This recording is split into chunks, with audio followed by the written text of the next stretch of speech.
తీర్చురా మాట్లాడరా చరణ్ తేజ్. అందరికి good morning guys. మొన్న తీసుకొని వచ్చినాం కదా తోటలో వెళ్ళి మా ఫ్రెండ్ గారి చెట్టు ఎక్కించి కాయ కోపించినాం కదా. ఆ కాయనైతే ఈరోజు కోసాను ఫ్రెండ్స్. కాయ లోపల కొంచెం కాయ కానీ ఇక్కడ డ్యామేజ్ గా ఉంది. ఇది ఎంత పాలు అనేది ఎట్టుదో ఏమో కాయ ఓపెన్ చేసి చూసాం ఫ్రెండ్స్. మనమైతే ఖచ్చితంగా ఆయిల్ అయితే పూసుకోవాలా కత్తికి అండ్ చేతులు కూడా పూసుకోవాలా. కొంచెం ఆడు కూడా పూసుకోవాలి. తలకలేరా ఇది ఫ్రీడమ్ రా, తలకిట చూసుకుంటారా. ఏమో స్టార్ట్ చేద్దాం అయితే. ఓకే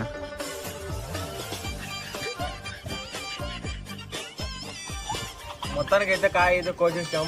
కాయలు పీస్ అయితే ఈ మాత్రం వచ్చింది కానీ మేమైతే కాయని కేర్ తీసుకోలేదు. కాయ అంతా ఒక సైడ్ అంతా కుళ్ళిపోయింది. మామూలుగా కాయనైతే ఎండలో పెట్టుకోమని చెప్పినాడు ఆయన ఇచ్చిన తర్వాత. మేమైతే ఎండ బాగా నీడలో పెట్టినాం. దీని అయితే ఎండలో పెట్టింటే బాగా వచ్చేది కాయ. మేము వల్ల కేర్ తీసుకోకపోవడం వల్ల కాయ అయితే ఇట్లా వచ్చింది. ఇదంతా అరిగడే తినాలా వాంది కాయ.